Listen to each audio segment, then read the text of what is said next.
नमस्कार दर्शकों, आपका बहुत स्वागत है। हम आज एक बहुत महत्वपूर्ण विषय पर चर्चा करने जा रहे हैं। विषय है भारतीय लोकतंत्र और संसदीय परंपराएं। और इस विषय की और खासियत तब बढ़ जाती है जब इस गंभीर विषय पर चर्चा करने के लिए हमारे साथ स्टूडियो में मौजूद हैं भारत की लोकसभा अध्यक्ष स्पीकर श्रीमती सुमित्रा महाजन। श्रीमती सुमित्रा महाजन जी, आपका बहुत स्वागत है। जी धन्यवाद। दर्शकों, आप जानते हैं कि श्रीमती सुमित्रा महाजन 8 बार से लगातार इंदौर की सांसद हैं और एक ही संसदीय क्षेत्र से लगातार चुनाव जीतने का उनके नाम पर रिकॉर्ड है। वे एकमात्र ऐसी अनूठी महिला सांसद हैं जो लगातार चुनाव जीत रही हैं, ज्यादा से ज्यादा मतों से चुनाव जीत रही हैं। उनकी संसदीय ज्ञान असंदिग्ध है और उससे बढ़कर उनकी ईमानदारी और लोकप्रियता तमाम संदेह से परे है। श्रीमती महाजन, मैं सबसे पहले आपसे जानना चाहूंगा कि आप 80 के दशक से सांसद हैं, 88-89 से आप सांसद बने और एक लंबा कार्यकाल आपने भारत की संसद में गुजारा है और आज 2016 में आप भारत की संसद की स्पीकर हैं। उस स्पीकर कार्यकाल को आपको लगभग 1.5 साल है। मेरा पहला बुनियादी सवाल आपसे यही है कि जब आप 88-89 में सांसद बनी थी और आज जब 2016 में आप उस संसद की स्पीकर हैं, क्या परिवर्तन आया है? बहस के स्तर में क्या परिवर्तन आया है? सांसदों के व्यवहार में क्या परिवर्तन आया है? और किस स्तर पर आप उस परिवर्तन को रेखांकित करना चाहेंगी? एक बात तो यह है कि जब मैं पहली बार सांसद बन के गई थी, उस समय वास्तव में कई टॉलरेंट लीडर जिनको कहते लोग, जिनको सुनना चाहते हैं, जिनका बहुत आदर होता था और बड़े सीनियर लोग ऐसे थे, क्योंकि उस समय ये नहीं आई थी कि युवाओं को आगे आना, उस समय अनुभव की बात ज़्यादा होती थी। और ऐसे ऐसे लोग वहाँ पर, जैसे चंद्रशेखर जी थे, वीपी सिंह तो थे ही, हमारे अटल जी, अडवाणी जी जैसे लोग वहाँ पर थे, सोमनाथ चटर्जी, इंद्रजीत गुप्ता थे, तुम्हारे जॉर्ज फर्नांडिस जैसे लोग थे, कई सारे ऐसे थे कि जिनको माना जाता था पूरे हिंदुस्तान में। वसंतराव साठे थे उस समय, मुझे कांग्रेस के बड़े वो भी सांसद थे। और फिर ये होता था कि आपस में वैसे सद्भाव था, ऐसा नहीं था आरोप प्रत्यारोप या भाषणों में होते थे। पॉलिसी को लेकर के भी कई सारे अच्छे भाषण हो जाते थे। मतभेद थे पर मनभेद नहीं था। मनभेद नहीं थे, मगर उससे भी ज्यादा एक दूसरे का आदर हुआ करता था। तो उस समय की बात, और भाषण सुनने के लिए लोग आके बैठते थे। जैसे मैंने देखा चंद्रशेखर जी जब बोलते थे तो चंद्रशेखर जी के समय पिन ड्रॉप साइलेंट हुआ करता। और चंद्रशेखर जी, मुझे याद है, अटल जी को कहते थे कि आप मेरे गुरु हैं। हाँ, हमेशा बोलते थे आप मेरे गुरु हैं। तो वो एक दूसरे का सम्मान करते थे। तो ये जो बात है, या इंद्रजीत गुप्ता बोलने के लिए, इंद्रजीत गुप्ता प्रहार करते थे अच्छी तरीके से, बहुत तीखा बोलते थे। मगर उनका तीखा बोलना भी, उनके कुछ अंग्रेजी के शब्द जो होते थे पावरफुल बोलते थे, तो वो सुनने के लिए हम भी बैठते थे। हम उनके कायल हुआ करते थे कि कहाँ व्यक्ति बोल रहा है, कितना उसका नॉलेज है। यानी हम नए नए सांसदों को भी ऐसा लगता था, सीखने की चाह, उनको टोकते नहीं थे। यानी उस समय एक बात ये थी कि हम लोग भी लगा विरोध के थे, विरोधी पक्षों में बैठने और वो ऐसा हमला करते थे कि टोकना चाहिए, हंगामा करना चाहिए, फिर भी मन नहीं करता था कि सुनो समझो इनकी बात को। यानी हर समय टोका टोकी इतनी नहीं। अब तो एक दो बातें समझ लो कि टोका टोकी अभी जो अति हो गई है, उस समय ऐसी नहीं थी जब मैं बन के आई। ये एक बात। आदर, चाहे वो विपक्ष का भी नेता क्यों न हो, उसका जो एक आदर हुआ करता था, ऐसा थोड़ा लगने लगा है कि कहीं ना कहीं वो आदर भाव कम तो नहीं हो रहा है। मैं ऐसा नहीं करूंगी कि बिल्कुल आदर नहीं है, लेकिन थोड़ा कहीं ना कहीं उस मामले में। मैं एक उदाहरण देना चाहता हूं कि नेहरू जी सुन रहे थे अटल बिहारी वाजपेयी को और समय कम पड़ा क्योंकि जनसंघ के शायद 1 या 2 सदस्य हुआ करते थे। तो लोकसभा अध्यक्ष जो भी रहे, उन्होंने कहा कि अब आपका समय खत्म हो रहा है। तो नेहरू जी ने वो संसदीय परंपरा, जो भारतीय लोकतंत्र में संसदीय परंपरा कैसे मजबूत होती है, मैं उसका उदाहरण देना चाहता हूँ। बताइए कि प्रधानमंत्री ने खुद ने कहा कि मेरा समय कम कीजिए, इनको बोलने दीजिए, नौजवान बहुत अच्छा बोल रहा है। हाँ, ये क्या ये आज नहीं हो सकता? आज ये क्यों नहीं होता था? आज भी होता, मतलब मैं सच बात बताऊं, मैं चेयर से प्रयास करती हूँ कि नहीं अच्छा बोल रहा है, बोलने दो। लेकिन समय को लेकर बहुत टोकते नहीं हैं वो। ये बात तो आज भी है कि कई पार्टियों को उल्टा पर बहुत विपक्ष कम का कोई समय। नेता, विपक्ष का कोई लीडर नहीं, दूसरी आज पार्टी बात का आदमी हाँ कह दे कि हाँ मेरा समय आप इनको दे दीजिए, इनको बोलने दो, और ऐसा अटल जी हमला कर रहे हैं नेहरू जी पर। यही तो संसदीय लोकतंत्र है और यही तो परंपरा आज है तो हमारी। उल्टा होता है कि अपनी बात बोल करके हम चले जाओ। ये भी अच्छी संसदीय परंपरा नहीं है क्या इससे लोकतंत्र कमजोर नहीं होगा? कि वही मैं बोल रही हूँ कि कई बार ऐसा भी हुआ है, किसी को बुरा लगे मैं पार्टी के हिसाब से नहीं बोल रही हूँ, लेकिन आप अपनी बात जो भी है कह दी, अब सामने वाले को भी आपको सुनना पड़ेगा। If you want answer you will have to wait there. मगर कई बार ऐसा होता है कि अपनी बात बोल दो और जब सामने से आंसर शुरू हो जाता है तो कुछ ना कुछ निमित्त करके हल्ला नहीं, करके कई बार बाहर तो जाओ वो लोग या बोलने भी वो नहीं चले दो। ही जाते हैं, साधारण भाई उसमें चले जाते हैं कि आप दूसरों को सुनने के लिए बैठे ही नहीं हो, हम देखते हैं खाली कुर्सियां। वो एक अलग बात, वो एक अलग बात, वो संसदीय परंपरा वास्तव में नहीं है। यहाँ तक नियम है कि आप अपना भाषण आपने देने के बाद तुरंत आप बाहर नहीं जा सकते हो। You have to wait, you have to listen. एक दो लोगों के भाषण हो जाए फिर धीरे से आप अपना कुछ काम हो तो जा सकते हो। तो ये भी संसदीय नियम है। इंग्लैंड में, अमेरिका में 90% से ऊपर उपस्थिति रहती है जब वहाँ की सीनेट चलती है, हाउस चलते हैं। हमारे यहाँ मैं कहना नहीं चाहता कि कई बार बहुत नगण्य सांसद रहते हैं, जो रहते हैं वो भी बहुत उदासीन से बैठे रहते हैं, झपकियां ले रहे होते हैं। क्या हमारा लोकतंत्र, क्या हमारी संसदीय परंपराएं ये अपरिपक्वता की निशानी नहीं है, ये मैच्योरिटी की निशानी नहीं है? इमैच्योरिटी तो नहीं कह सकते, लेकिन दोनों बातें होना चाहिए। भाषण अगर किसी का अच्छा हो तो लोग अच्छे से सुनते भी हैं।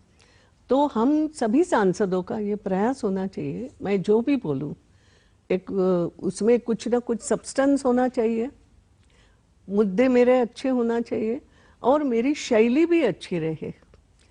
मैं आपको बताऊं कि मुझे याद है कि हम लोगों के भी प्रशिक्षण शिविर हुआ करते हैं, पार्टी में तो चलते ही थे, लेकिन उसमें एक बार ये भी प्रशिक्षण शिविर हुआ था भाषण देना कैसे। और उसमें उदाहरण के लिए बता रही हूँ केवल कि उस समय प्रमोद जी महाजन ने हमें वो दिया था, हमारे अपने आपस में प्रशिक्षण शिविर में। तो उनके भाषण की सीडी निकाली फिर हमने, इतना उनका अच्छा कि छोटी छोटी बातें उन्होंने बताई कैसे करते थे। उन्होंने खुद के लिए बोला कि मैं तो आईने के सामने खड़ा होता था और उसमें देखता था मेरे हावभाव ठीक है कि नहीं, मैं नोटिंग कैसे निकालता था, कई सारी छोटी। और आप तो बहुत सौभाग्यशाली कि आपको तो ऐसा नेता मिला जो भारत का सर्वश्रेष्ठ वक्ता रहा है। था अटल जी। वही उन्होंने कहा कि हम बारीकी से नोट करते थे कि अटल जी क्या बोल रहे हैं, अटल जी के बोलने की स्टाइल क्या है, किस तरीके से बोल रहे हैं, कैसे कई बार हल्का फुल्का भी बोल के वातावरण कैसे ठीक किया जाता है, कई सारी चीजें हैं। तो वक्तृत्व कला के कुछ गुण सब तो सबको नहीं आ सकते, मगर ये सीखना पड़ेंगे। और मैं आपको बताऊं कि मेरे में सतत मैं उन बातों पर सोचती रहती हूँ। तो इस बार भी मैंने एक SRI करके शुरू किया है जिसको स्पीकर्स रिसर्च इनिशिएटिव कहते हैं। एक तो ट्रेनिंग भी किया नए सांसदों का, क्योंकि इस बार नए सांसद बहुत बड़ी संख्या में, बहुत बड़ी संख्या में।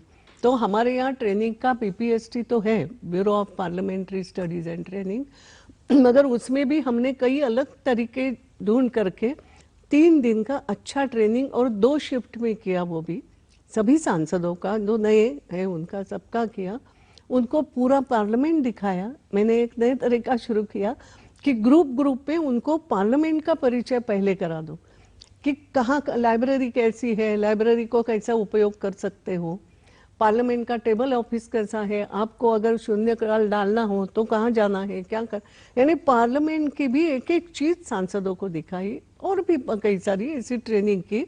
मगर उसी के साथ साथ हमने स्पीकर्स रिसर्च इनिशिएटिव जो शुरू किया है कि कई विषयों के विद्वान वो वहां पर आपको मिल सकते हैं, आप उनसे चर्चा करो, आपको चाहिए तो किसी विषय पे वो नोट्स निकाल के देंगे, आंकड़े भी लो, डाटा भी लो, उनसे चर्चा कर सकते हो बिलों के ऊपर। केवल ऐसा नहीं कि वो आपको नोट्स ही देंगे, यू कैन कम हियर, कोई भाषणबाजी भी नहीं होगी, you can discuss with them. आप अगर रुचि दिखाओगे कि इस विषय पर हमें चाहिए, हम उस विषय के विद्वान बुलाएंगे। ऐसा एक मैंने शुरू भी किया है क्योंकि मैं चाहती हूँ इन तमाम प्रयासों के बावजूद जब हंगामा होता है, बहुत शोर शराबा होता है, संसद चलती नहीं है, कई कई दिन तक नहीं चलती है। ये सत्र तो आपके सतत प्रयासों से, आपने व्यक्तिगत जो प्रयास किए उससे कामकाज हुआ, लेकिन इसके पहले वाले सत्र में तो कोई काम ही नहीं हुआ, हंगामे की भेंट चढ़ गया। मैं बात कर रहा था भारतीय लोकतंत्र की, मैं बात कर रहा हूँ संसदीय परंपरा की। विश्व में, दुनिया में क्या मैसेज जाता है? क्या हमारी संसद सब्जी मंडी है? क्या हमारी संसद हल्ला मचाने की जगह है? और जब आप दुनिया में जाती हैं, दुनिया के लोगों से मिलती हैं, आप संसदीय सम्मेलनों में जाती हैं, तब आपको किस तरह से फेस सेविंग करनी पड़ती है इंडियन डेमोक्रेसी की, इंडियन पार्लियामेंट्री सिस्टम की? देखो, उसमें दो बातें हैं। पहली तो कि जरूर ये एक दो बार ऐसा हुआ मेरे लिए भी ठीक नहीं रहा, हालांकि हम उसको भी हम ओवरकम तो कर दिए। कि एक दो बार जब मैं बाहर, इंटर पार्लियामेंट्री यूनियन की बैठकें होती है आईपीयू की, तो उसके लिए बाहर जाना होता है और वहाँ स्पीकर्स, अलग अलग देशों के स्पीकर्स मिलते हैं। तो एक दो स्पीकर ने जरूर मेरा स्वागत ऐसे किया कि oh here comes the brave speaker. तो मैं कुछ समझी नहीं। You are very brave, how you can do all this things, we have seen it. तो फिर मेरे समझ में आया कि वो इसलिए बोल रहे हैं ब्रेव स्पीकर, यानी आप इतना सारा जो ये हो रहा है, गड़बड़ हो रही है, उसको आप ये फेस करते प्रशंसा हैं। तो है, मगर थोड़ी सी तो सरकास्टिक मैंने प्रशंसा कहा है। ये विदेशों में नहीं मेरी होना ये प्रशंसा। मैं उसको थोड़ा सा, मुझे लगा कि इसका मतलब कहीं ना कहीं गड़बड़, कि हमारे यहाँ हंगामा में। तो मैंने कहा no no, it is not like that, our parliament is something और something different. We have so many oppositions और we have this type of, ये संसदीय प्रणाली हमारी ऐसी है। ये सब मैंने फिर बाद में समझा। डिफाइन और किया उनको। पूरे देश का कहो तो वर्ल्ड का, पूरे विश्व का सबसे बड़ा प्रजातंत्र कोई है या सबसे अच्छी संसदीय प्रणाली कौन सी है, तो भारत की है। कि उसमें विपक्ष को भी इतना ही महत्व दिया जाता है, विपक्ष का भी उतना ही महत्व होता है। ये सब मुझे वहाँ बात कर दी। मगर यस, एक दो बार मुझे जरूर ये जब सब सहना पड़ा, तो मैंने आ करके फिर प्रयास करके सभी पर को आपने बताया। यहाँ के सांसदों को बताया क्या कि बताया, आपको किस तरीके से ये सामना करना पड़ा हंगामे का? मैंने सभी सांसदों को एक पत्र भी लिखा था जी। जब ये बहुत ज्यादा हंगामा होने लगा कि हम क्यों आते हैं पार्लियामेंट में, सोचना पड़ेगा। हंगामा करने के लिए कई सारी जगह है, चौक में जाकर के तुम करो, जैसे अपने यहाँ राजवाड़ा चौक है और डिस्प्ले जगह जनता दिखाते चौक। हैं, बोर्ड दिखाते हैं, कार्ड डिस्प्ले करते वही हैं। मैंने कहा कि कार्ड डिस्प्ले करने की बात, डिस्प्ले करना नियम से मना है। और नियम कौन बनाता है? ये भी भारत की जो संसदीय प्रणाली है उसमें मैं एक बात आपको बताऊं, स्पीकर के विशेषाधिकार है, मगर वो विशेषाधिकार भी कमिटी द्वारा स्पीकर को दिए गए हैं। पार्लियामेंट्री कमेटी, नियमों की भी एक कमेटी है, उसमें लीडर्स भी रहते हैं और वो पार्लियामेंट कैसे चले उसके नियम है। तो मैंने वो सब करके जो पत्र लिखा था कि ये नियम तो आप ही के द्वारा बनाए हैं, कि वो ऐसा कुछ दिखाना नहीं है, you can't show, not even paper, newspaper भी नहीं दिखा सकते, ना न्यूज़पेपर पढ़ सकते हो, पढ़ना नहीं है आपको कि पार्लियामेंट में बैठे हैं पेपर पढ़ रहे हैं, no, it should not be. कई सारे नियम है, बैठना कैसे, उठना कैसे, बात कैसे करना। लिखा हुआ नहीं पढ़ना, लिखा हुआ नहीं पढ़ना, ये तो मैं हमेशा बोलती रहती हूँ कि लिखा हुआ नहीं पढ़ना। पॉइंट्स हो सकते हैं आपका, लेकिन पूरा वैसा का वैसा आप नहीं पढ़ सकते। नहीं पढ़ना, you can refer it but you can read it as it is. जैसे मैंने कहा कि एक सत्र पूरा हंगामे को भेंट चढ़ गया, काम ही नहीं हुआ, बहुत महत्वपूर्ण बिल थे वो पास नहीं हो पाए। फिर कुछ ऐसा आपने क्या प्रयास किया? क्या आपने अपनी सौम्यता, आपकी शालीनता जिसके लिए आप पूरे भारत में जानी जाती हैं, आपका चेहरे से आपकी सौम्यता दिखती है, कुछ आपने ऐसा क्या जादू चलाया, ऐसा क्या सामंजस्य का सतरंगी संसार रचा कि लीडर ऑफ अपोजिशन और कांग्रेस की सबसे बड़ी नेता आपके घर आई, आपसे चाय पीकर गई और संसद चलने लग गई? एकदम से तो ऐसा नहीं हुआ। एक बार तो मुझे थोड़ा सा ये भी दिखाना पड़ा कि मैं इतनी कोई मृदु भी नहीं हूँ, कठोर भी हो सकती हूँ। और इसलिए एक समय ऐसा आया कि मुझे एकदम से कई सांसदों को 4 दिन के लिए बाहर भी करना पड़ा, बहुत दुख के साथ किया, बट कांट हेल्प इट। ऐसी जब स्थिति आ गई कि नहीं तो काम आगे ही नहीं बढ़ेगा, और ऐसे समय में मुझे वो निर्णय लेना पड़ा जिसका अधिकार स्पीकर को है कि आप नेम कर सकती हो, नेम करके बाहर कर सकती हो। वो भी इसलिए एक जरूरी था, धक्का देना भी जरूरी, जैसा बोलते हो ना कि नो, ऐसा नहीं चलेगा, ऐसा नहीं जोर चलेगा। का झटका धीरे से। तो ये जरूरी होता है कई बार कि नहीं मैं ये कर सकती हूँ, ऐसी भी एक छड़ी चल सकती है, क्योंकि वहां वैसे छड़ी तो नहीं चला सकते, तो ऐसी भी चल सकती है। उसका थोड़ा सा एक असर था कि I can do it, I don't want to do it but I can do it. फिर मैंने ये भी सोचा कि कहाँ क्या संवादहीनता तो नहीं हो रही है, तो मैंने एक पत्र लिखा सबको, सभी सांसदों को, ऐसा नहीं सभी पार्टी के सांसदों को, कि संसदीय परंपरा क्या है, संसद में हम क्यों आते हैं, संसद डिबेट के लिए है, संसद डिस्कशन के लिए है, and after debate after discussion to some decision, कहीं एक डिसीजन पे पहुंचना है। ये 3D बहुत महत्वपूर्ण आपने है। तो इंदौरी खाना भी खिलाकर तो बाद में एक किया फूड डिप्लोमेसी भी की आपने, लंच डिप्लोमेसी भी की। ये देखो, आपको मालूम है कल ही कहीं तो भी मजाक हो रही थी कि इंदौर में ऐसा एक है माहौल कि एक अभी जो औद्योगिक घराने से बात हो रही थी, तो हमने कहा जो व्यक्ति इंदौर में आता है तो जाता नहीं है, यही रहेगा। तो किसी ने कहा अच्छा इंदौर के दाल बाफले की बात कर रही हो क्या? मैंने कहा कुछ भी हो, मगर इंदौर का प्रेम भाव है, इंदौर के तो संस्कार आपने है। लंच मगर दाल बाफले लड्डू खिलाकर भी दाल सांसदों बाफले को, तो खिलाए, मगर वो दाल बाफले का अर्थ इतना ही था कि पहले मैंने सबसे 1 to 1 चर्चा करी, क्योंकि ऐसा होता है कई बार सामूहिक रीत्या कोई अपनी बात नहीं कह सकता, अकेले बैठेंगे तो मन की बात निकल भी नौजवान सकती है। सांसद ये शिकायत करते हैं कि हमको मौका नहीं मिलता, हम नए आए, हमको शब्द नहीं मिल, हमको बोलने का अवसर नहीं मिल रहा है। छोटे दलों के सांसद ये शिकायत करते हैं कि हमको समय नहीं मिल रहा है। निर्दलीय सांसद प्रतिभाशाली होते हैं, टैलेंटेड होते हैं, उनके पास अनुभव भी होता है, लेकिन चूंकि वो निर्दलीय है तो टाइम कम मिलता है। आपने क्या सिस्टम बनाया? आपने क्या, आपको ऐसा नहीं लगता कि सप्ताह में एक दिन ऐसा होना चाहिए जिस दिन केवल नए सांसद बोलेंगे?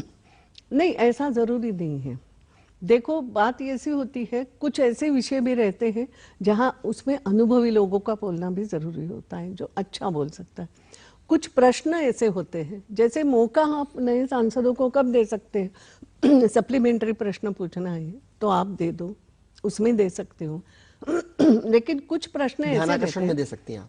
ध्यानाकर्षण में भी दे सकती हूँ। नहीं, उसमें 377 एक जो पद्धति है, ये 377 ऐसा है, आप लिखित में आपका कोई भी प्रश्न हो या आपके क्षेत्र की समस्या हो जो आप सॉल्व करना चाहते हैं, वो लिखित में आप एक 300 शब्दों में दे सकते हो, वो डालना होता है, फिर वो बैलेटिंग होता है, नंबर आता है, और वो 377 एज इट इज पढ़ने की, वैसे ही पढ़ना है आपको।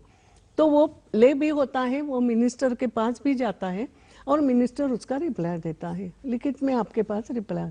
तो 377 एक पद्धति ऐसी है जो नए सांसदों के लिए अच्छी है, क्योंकि आपको अगर बोलने की आदत नहीं तो आप वो पढ़ो। महिला वो पढ़ दिवस पर सकते आपने, हो। नरेंद्र मोदी जी ने नहीं, और एक बात आपने, सुनो पहले, फिर सप्लीमेंट्री प्रश्न होते हैं, सप्लीमेंट्री का मौका देना, मगर उसमें भी देखना पड़ता है कि प्रश्न क्या है। प्रश्न समझो कुछ नाभिकीय बड़ी इस पर प्रश्न है, और फिर आपको ये देखना होता है कि इसमें कौन अच्छा प्रश्न पूछ सकता है, क्योंकि प्रश्न पूछ करके मिनिस्टर से ठीक जानकारी निकालना ये भी एक कला है, वो आना चाहिए, नहीं तो प्रश्नोत्तर का कोई मतलब नहीं। तो ये सब देख के यू हैव टू, तो मौका तो मैं ये सबको कह रहा था कि मिलता है। महिला दिवस पर जैसे आपने एक नई परंपरा शुरू करी कि आज महिलाएं बोलेंगी, महिला मंत्री जवाब देंगी, महिलाएं सवाल करेंगी। क्या नौजवानों के लिए, पहली बार जो सांसद बन के आए उनके लिए एक आध दिन ऐसा फिक्स कर दें तो भारत का संसदीय परंपरा और मजबूत होती है? नहीं, वो नौजवानों में उत्साह आता है आता क्या आज हमारा दिन? नौजवानों को ऐसा देने की आवश्यकता नहीं, क्योंकि मैं साधारणतया देती रहती हूँ। मैंने जैसे कहा ना कि उनको मौका कैसे देना, जैसे आपने महिला दिवस की बात, मगर मैंने महिला दिवस में और भी एक काम किया था।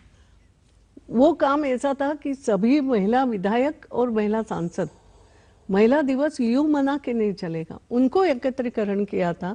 2 दिन का उनका एक प्रकार से मैंने सम्मेलन जैसा किया था, और वो पहली बार हुआ वो इस तरह पहली का? बार जी।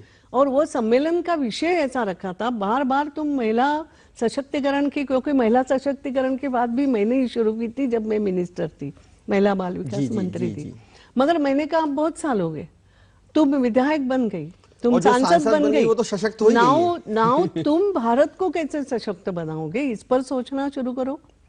तो एक महिलाओं को भी अलग दृष्टिकोण आना चाहिए कि अब तुम भारत के लिए क्या करोगी, तुम राष्ट्र के लिए कैसे सोचोगी, ये सोचना। तो ये मैंने विषय ऐसा दे करके कि महिला जनप्रतिनिधि और सशक्त भारत। तय आप पूरी दुनिया में घूमती है, पूरी दुनिया के सांसदों तो से वैसा मिलती मेरा कहना है युवाओं का भी। अभी मैं बता रही हूँ आपको कि आईपीयू की एक बैठक जो अभी हुई थी, इंटर पार्लियामेंट्री यूनियन की जो अभी बैठक हमारी हुई थी, जाम्बिया में हम गए थे, वहाँ का विषय ही यही था कि युवा और रिसर्जेंट हमारे देश कैसे उसका निर्माण करोगे, युवा की ताकत के कैसा उपयोग करोगे, यही वहाँ पर विषय था। और उसी विषय पे पूरा इंटरनेशनल लेवल पे चर्चा, ये कोई केवल भारत का नहीं है, मगर भारत की विशेषता ये है कि पूरे वर्ल्ड में भारत एक ऐसा देश आने वाले देशों में बनेगा।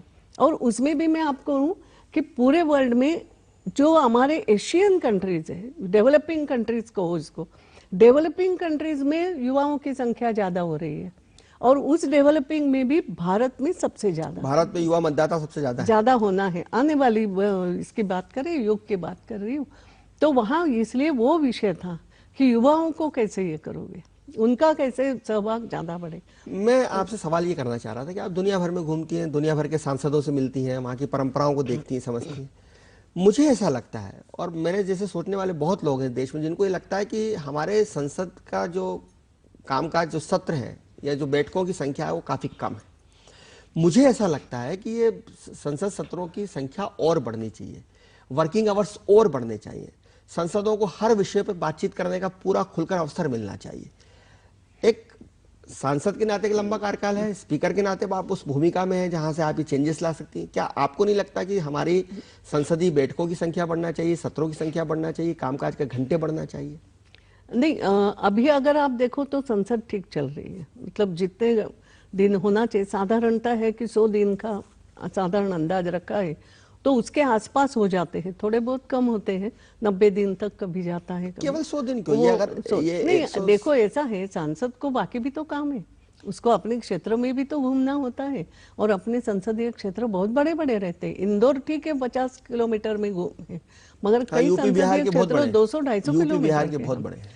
तो साधारणतया 2 सत्रों में 2 महीने का अंतर रखे सत्र होना, 3 सत्र तो होते ही है, आपने देखा होगा, तो 3 या 4 सत्र होते हैं। तो संसदीय सत्र फिर भी ठीक है, विधानसभा के सत्रों की हम चिंता करें, संसदीय भी बढ़ना चाहिए, मगर वैसे तो सत्र आप विधानसभा अध्यक्ष को भी बुलाती हैं, उनको तो भी हुआ, ट्रेनिंग देती हैं, उनको भी आप वही हुआ। सिखाती हैं, विधानसभा अध्यक्षों की भी हमारी है, बैठकें होती है, वो मैं ले रही हूँ। और आप हर विधानसभा में जाके आपके लेक्चर हुए हैं, वो भी मैं कुछ जगह की मुझे जानकारी है। मगर अभी अहमदाबाद में हमारे सभी विधानसभा अध्यक्षों की बैठक हुई थी, और उस बैठक में ये बात चर्चा के लिए लिया था कि विधानसभाओं की बैठकें बहुत कम होती है। कुछ विधानसभाओं की तो हमने देखी 10 दिन पूरे साल में, किसी की 20 दिन, किसी की 25 दिन, तो उनको भी हमने चर्चा करके कहा ऐसा नहीं होना। हमने मुख्यमंत्रियों को हम पत्र लिख रहे, मुख्यमंत्रियों के साथ बातचीत करने की कोशिश कर रहे कि ऐसा नहीं, कि विधायकों को भी बोलने का मौका। उसमें अभी मध्य प्रदेश की फिर भी ठीक चली बजट सत्र, मगर कुछ विधानसभा का हमने देखा बजट सत्र भी 2-4 दिन में खत्म हो जाता है, तो उस पर भी हम चर्चा करते हैं। और अभी सभी उसका कोई नाम बनना चाहिए, कितने दिन तो हो कम से बनाए। अभी हमने एक प्रस्ताव हमने तो करा हमारी उस मीटिंग में कि कम से कम छोटी विधानसभाएं जो है उनका कम से कम 30 दिन तो साल भर में, और बड़ी विधानसभाओं के 60 दिन के ऊपर तो होना ही होना चाहिए। इतना तो अभी हमने स्पीकर मैडम, एक बात मैं आपसे जानना चाहता हूँ, अक्सर ये आम परसेप्शन है, शिकायतें भी लोग कर रहे हैं कि जैसे जैसे लोकतंत्र बड़ा होता जा रहा है ना, वैसे वैसे सरकारें, किसी एक सरकार या एक विशेष की बात नहीं करता, वैसे वैसे सरकारें, मंत्री संसद के प्रति कम जवाबदेह होते जा रहे हैं, अध्यादेश लाने की प्रवृत्ति बढ़ती जा रही है, संसद से बचना चाहती है सरकारें, मंत्री जवाब देने से बचना चाहते हैं। स्पीकर होने के नाते मुझे लगता है कि ये जो परंपरा है इसको तोड़ने की जरूरत है। इसको मंत्री ज्यादा जवाबदेह बने संसद के प्रति, सरकार ज्यादा जवाबदेह बने, और ज्यादा कामकाज पर बहस हो, विचार हो, तो भारत का जो डेमोक्रेटिक सिस्टम है वो मजबूत होगा। आप क्या सोचती हैं? बिल्कुल आवश्यक है, और इसलिए जो हमने प्रयास किए कि ये सब संसद चले। तो मैंने जो आपने अगर देखा हो, जिस दिन से मैं स्पीकर बनी हूँ, मैंने इस बात का आग्रह रखा, और हंगामा होने के बाद भी मैं बोलती हूँ question hour must go on. Question hour एक ऐसा आवर होता है, समय होता है जहां आप मंत्री को प्रश्न पूछते हो, सप्लीमेंट्री पूछते हो और मंत्री से जवाब मांगते हो खुले रूप से, तो मंत्री को पूरी तैयारी से आना पड़ता है। कई बार कई प्रश्न आपने देखा होगा बिल्कुल महत्वपूर्ण रहते हैं और मंत्री को जवाब दे, मंत्री गलत जवाब दे तो भी वो जवाब दे होता है। तो इसलिए प्रश्नोत्तर काल सबसे महत्वपूर्ण मैं मानती हूँ और मैं उसको डिस्टर्ब नहीं होने देती। मैंने सबको ये अब धीरे धीरे आदत में आ गई उनके कि कुछ भी हो मैं प्रश्नकाल स्थगित नहीं, और ये नियम बनाया है वास्तव में, ये मैंने नहीं पहले ही बनाया है, केवल उसका पालन नहीं हो रहा था, वो पालन मैं कठोरता से करवाती हूँ। एक तो प्रश्नकाल चलना चाहिए, दूसरा आपने जैसे कहा कि जब सदन चले और उसमें भी कई सारी दूसरी विधाएं हैं, जैसे कॉल अटेंशन है, कॉल अटेंशन में 3 या 4 लोग जो भी किसी एक समस्या पर अगर लिख कर देते हैं तो स्पीकर उसको ग्राह्य करता है और फिर उस पर वो अपनी बात भी रखते हैं सदस्य और मंत्री को प्रश्न भी पूछते हैं कि इस पर्टिकुलर समस्या, जैसे अभी हमने पठानकोट पर कॉल अटेंशन स्वीकृत किया था, तो पठानकोट पूरा क्या हादसा हुआ क्या नहीं हुआ ये होते देश का बड़ा ज्वलंत मुद्दा था परिवार, तो ऐसा भी स्पीकर को करना होता है, वो भी हम कोशिश करते हैं कि कॉल अटेंशन पे चाहिए हो। 193 की चर्चा जैसे देश की कोई एक समस्या लेकर के लोग बोल, तो ऐसे करके कोशिश, मगर उसके लिए वही बात है कि संसद चलना चाहिए। जैसे जैसे संसद जो हास आ रहा है ना समाज में, और आपने जो अध्यादेश की बात की ना, ये अध्यादेश क्यों होता है? संसद अगर नहीं चले तो सरकार की मजबूरी, तो सरकारों की मजबूरी, या आप बिल पास नहीं करोगे, नहीं बढ़ना चाहिए, प्रवृत्ति नहीं बढ़ना चाहिए। हाँ, तो यू डोंट गिव चांस। अभी जो हो रहा है कि तुम बिल पास नहीं करोगे तो अध्यादेश लाना पड़ेगा, तो अध्यादेश लाना पड़ेगा। अध्यादेश को भी बाद में उनको संसद के सामने तो लाना ही होता है। एक आखिरी सवाल आपसे करना चाहता हूँ, समय इजाजत नहीं दे रहा है मुझे, बहुत लंबी बात करने के लिए, विषय बहुत बड़ा है। मैं ये जानना चाहता हूँ कि जैसे समाज में हास हो रहा है ना, सब जगह डिटोरेशन हो रहा है, गिरावट आ रही है, पहले स्पीकर पर लोग सवाल खड़े नहीं करते थे, मावलकर जी थे, सवाल खड़े नहीं करते, अब लोग सवाल खड़े करने लगे। कई बार, मैं आपकी व्यक्तिगत बात नहीं कर रहा, लेकिन कई बार स्पीकर के बारे में कहा जाता है कि वो थोड़ा सा पार्टी के लिए पक्षपाती हैं, वो हमको मौका कम देते हैं, वो इनको मौका ज़्यादा देते हैं। ये स्थिति आपके सामने भी आई होगी, आती होगी, आ सकती है। क्या सिस्टम है आपका कि अगर इस तरह का कोई सवाल खड़ा करे तो आप उसको कैसे बताएंगे कि आप, मैं कहता हूं ना कि ईमानदार होना जरूरी नहीं है, ईमानदार दिखना भी जरूरी है। तो आप निष्पक्ष हैं, ये पूरा देश जानता है, इंदौर तो जानता ही जानता है, पूरा देश जानता है, पर ये निष्पक्षता आप समय समय पर अगर प्रमाणित भी करती हैं तो कैसे करती हैं? आपके पास क्या उसका रिकॉर्ड्स रहता है? क्या मैं उस बारे में, आखिरी सवाल मेरा यही है। एक बात तो ऐसी है कि ये तो केवल मेरे लिए नहीं, ये सभी स्पीकर के लिए साधारणतः होता है, कभी ज्यादा कभी कम प्रमाण में। तो मैं इसका ये करती हूँ, मैं एक रिकॉर्ड रखती हूँ कि साधारणतः हर पार्टी को मैंने सप्लीमेंट्री में कितने दिए या कितना समय बोलने के लिए दिया या कॉल अटेंशन में कौन कौन सी पार्टी के लोग बोले, ये एक मैं पूरा रिकॉर्ड बनाती हूँ डे टू डे। और साधारणतः उसके बाद में मैं सबको बोलती हूँ you can come and see if you want.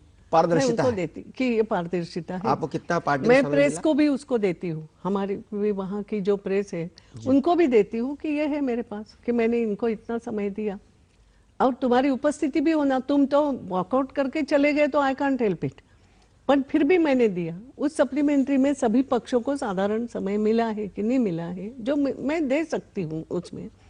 तो ये मैं भी एक रिकॉर्ड रख के लोगों को, मगर दूसरी बात मैं तो मानती हूँ कि जब तक मेरा कॉन्शियस क्लियर है कि I am giving time to everybody, I am trying to, मैं उसमें कोई ये नहीं कर रही हूँ। मगर स्पीकर का एक काम ये भी है कि जैसे मैं उनको बोलती हूँ कि आपको विपक्ष को मौका भी देना लेकिन सरकार का काम भी होने देना, ये भी मेरा ही दायित्व है ना। बहुत धन्यवाद, बहुत धन्यवाद ताई आपका, आपने हमारे दर्शकों से बात की। और जैसा कि ताई कह रही थी, ताई उस इंदौर शहर से को प्रतिनिधित्व करती हैं जो देवी अहिल्या का शहर है। देवी अहिल्या जिसने अपनी अंतरात्मा के आवाज पर काम किया, और ताई भी उसी अहिल्या प्रतिरूप में अपनी अंतरात्मा की आवाज पर संसद चलाती है। जैसा कि वो कह रही है कि मेरा कॉन्शियस, मुझे मेरी अंतरात्मा जब मुझे स्वीकृत करती है तो मैं वो काम करती हूँ। जब तक ताई जैसी सांसद हमारी संसद के स्पीकर हैं, तब तक निश्चित रूप से हमारा लोकतंत्र भी मजबूत होगा और हमारी संसदीय परंपराएं भी मजबूत होंगी। आपको हमारा ये कार्यक्रम कैसा लगा जरूर बताइएगा। बहुत बहुत धन्यवाद।